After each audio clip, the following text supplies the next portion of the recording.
Good afternoon, everybody. Thank you for coming to see my seminar today on recruitment in 2023. If you're expecting Kosei talking about cloud-based integrated international business for SMEs, then I'm sorry to disappoint you, but I've overtaken him in the programme. So you've got me instead talking about how recruitment's going to change moving into next year and beyond. So I thought I'd start by just telling everyone where we are now. So as you probably all know, the number of job vacancies in the UK currently is at a record high of 1.3 million in the 3 months leading to May this year. And it's causing problems for everybody in hiring and retaining talent. We've got an ageing population. Older workers are leaving the workforce currently, and have been since obviously the events of the coronavirus, and it's reduced the pool of skilled talent in a number of key industries.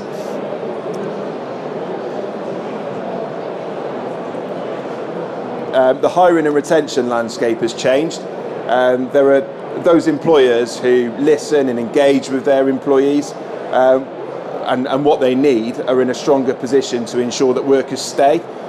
According to CIPD, 40% of employers have more than half of their workforce working regularly from home.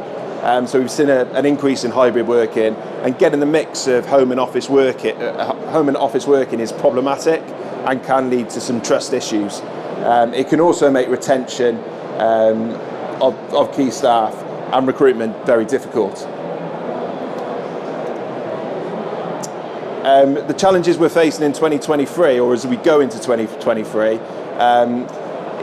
with those difficulties recruiting relevant candidates and attracting those candidates, and ensuring they select working for your business over competitors is a real challenge. And marketing your business and sharing the ideas of what your business stands for really will set you apart.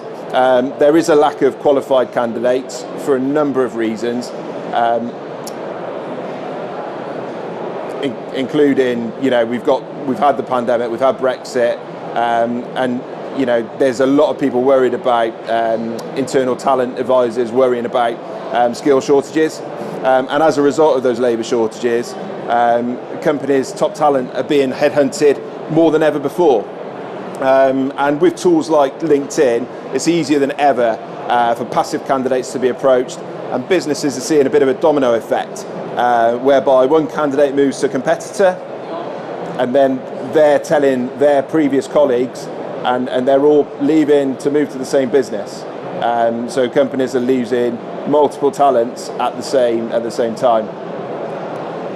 We're also seeing candidates being cautious of moving due to worries of the economy, worries of losing their jobs in the current market. So we're seeing candidates being a little bit extra cautious about moving around. And a large proportion of recruiters have said that labour shortages were their biggest concern as we move into 2023. And the second biggest challenge is that of skill shortages. So it's evident throughout every industry in the UK and in some areas overseas as well. In terms of what's important to candidates, while salary is still important to candidates, there are other considerations that need to be addressed. Location and commute time issues can be rectified sometimes by hybrid working, but as I've mentioned, that brings its own challenges. However, other benefits and regular employee reviews are also key for attraction and retention.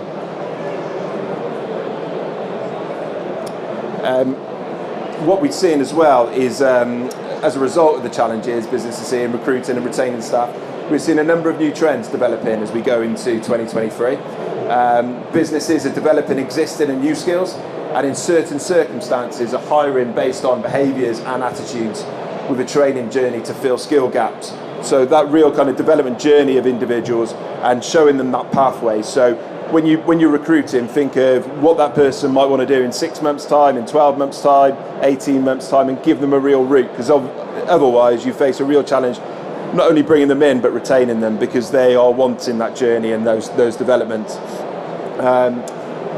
So that learning journey can be down to their needs and the recruitment, their business's needs, but they need to sync to make sure that you're shown as being an employer of choice for candidates. And that brings me on to employer branding. So the branding of your business has got to be right as well as you compete for talent, because as there is a high amount of vacancies that are there at the moment, you need to set yourself apart, and you can be competing with some real big players that are known to the candidates. So how do you get those candidates to understand and know about your business? So working to set that employee branding is as important as marketing your business when you're doing sales. Enhanced candidate experience as well can be vital. So understanding all of the checkpoints and all of the touch points for a candidate through the recruitment journey. So from the first interview, from the job advert, make it sound what you want and what you can deliver that candidate. Don't expect them to want to work for your business unless you can give them a real opportunity to develop their skill set. And then everywhere along the point. So, have a real clear process of what that recruitment journey is going to be, so that you can tell them on that first contact it's going to be a 2-stage interview, it's going to be a 3-stage interview, there'll be a psychometric test, whatever that is, so that there's no surprises along the way, and they know the timescales involved as well, because it's very likely that those candidates are being spoken to by other recruiters, by other companies. So you really want to handle and being able to kind of tell them where you are on that journey point, so that they know the timescales involved. Otherwise, you will lose those candidates along the way. One of the key focuses and key trends in 2023 is diversity.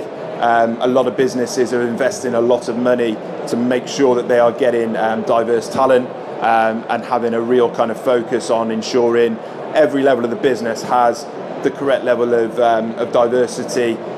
Some businesses are doing specific employee branding and marketing to different areas. So there's areas for women in STEM, LGBTQI.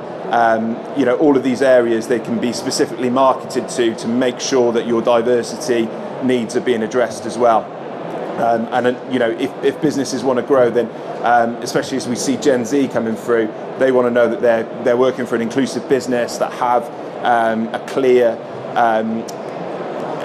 diversity plan, so that they're bringing in talent from wherever that might be. Also, we're seeing an increase in AI skills, and I think it's evident from being here at the business show the last couple of days. There's a lot of companies that are doing a lot with data, and kind of the recruitment process is no different. And those businesses that have a real data-driven strategy are able to develop their recruitment processes far better than those who don't. So it's well worth that investment, because I think it pays back pretty quickly, and it will lead to better candidates and better retention as well once they're hired. We're also seeing a lot more humanisation. So where AI is involved in kind of making sure that you've got the right candidates. Once those candidates are there, they want the human touch, the best candidates. So really giving those touch points a human element. So at interview, make it personable. Have a follow-up phone call if necessary, and after the candidate's been placed, in that period between placement and start date, making sure there's touch points there as well, because the amount of candidates that are lost along the way during a notice period to either a counter offer from their current employer or another business talking to them in the meantime, and then they get lost. So having a weekly touch point agreed at that offer stage, and having them involved with whether it's a work night out or a conversation with peer level people or hiring managers or other people they're going to deal with in the business, will absolutely keep them engaged and keep them on point for starting at the set date. And it can be even more challenging when you come to 3 and 6 month notice periods as well, and that's where it's even more important, because you don't want to be 2 months into a notice period and lose a candidate with a couple of weeks to go, because the cost of that is huge, both from a financial point of view, but also from an emotional point of view to other people in the business. I mentioned the Gen Z appeal as well when I talked about diversity. You've got to appeal, it's a very different marketplace out there for people coming from Gen Z, as they, more and more of them kind of go through university and move into the workplace. They've got a different requirement and a different need, and some of them have got their own kind of side businesses. That gig economy is very evident, and that came through need during COVID, where they kind of had to earn some money other ways, and a lot of them are quite entrepreneurial, and tapping into that is very important. So employer branding I've touched on previously, but it's key for businesses of all sizes. So large-scale businesses and world-renowned businesses, you might think that it's really easy for them to brand their business. However, it can be difficult to kind of speak to everybody, and from an employer point of view, it can be overlooked. Where I think you will see the most impact is on the smaller size and medium sized businesses, where they're competing with some of these bigger players for talent, however, because really it's kind of putting yourself against those when you're competing for talent and showing what the appeal is of working with your company over those. You can be a little bit more agile, you can be a little bit more innovative, and a little bit more attractive to potential candidates, and offer something that they might not be able to do, whether that's a kind of real kind of clear plan on where they're going with their career, or just where your business is going as well, and what you can offer, not only from a business perspective, but the other side of things, from more and more of the extra part of it, looking at your environmental plans and whatnot, can help immensely. Over 75% of job seekers nowadays will research employer brand and reputation before they apply.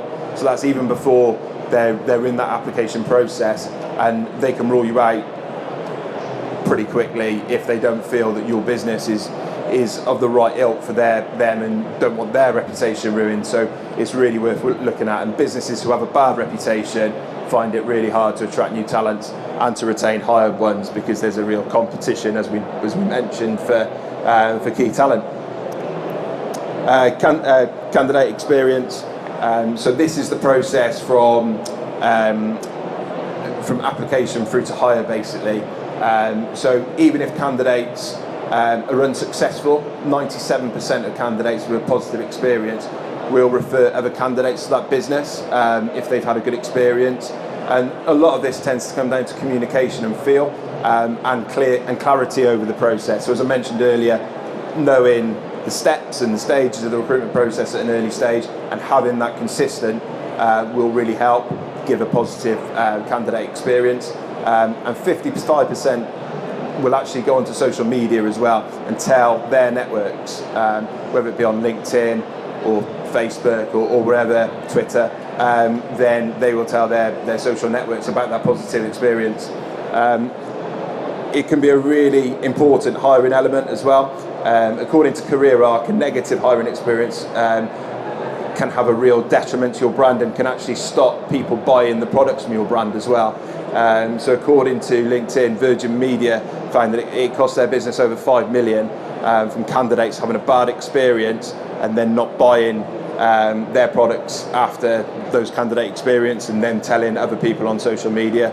So it's something to be aware of, that even if a candidate is not going to be starting with your business, just give them that time, that effort to really showcase your business, because it is still marketing. It's still kind of that understanding of there's still that awareness of your business, especially if they haven't had that awareness before. They'll take that away and they'll remember that, so just bear that in mind. AI and data. According to Career Builder, around 72% of employers predict that elements of their talent acquisition will be automated within the next decade, and that's why it's really key that there is that human element still involved. So it's getting that automation to do the right things for the business. There's so many things that you can use data for, as I'm sure you're all aware, but it can look at things like evaluating skill gaps, increasing retention, understanding what the candidates want. There's so many elements that data can provide, but just have that in the back of your head that, whilst that data is really important, make sure that there's an understanding that you've got to keep the human element there, and developing what people are looking for, basically. It's going to improve a lot of things from the candidate experience and should make the time to hire a little bit shorter. Data-driven recruiting can help improve your hiring practices, and there's a lot of information that can be key to kind of driving your business planning when it comes to recruitment as well. So if you're not using your data currently, it's well worth investing in that to kind of look at the gaps and making sure you're not hiring the wrong people at the wrong time, because obviously you want value from your recruitment processes, and if you're spending money in the wrong areas, that's going to cause you problems as well and affect your returns.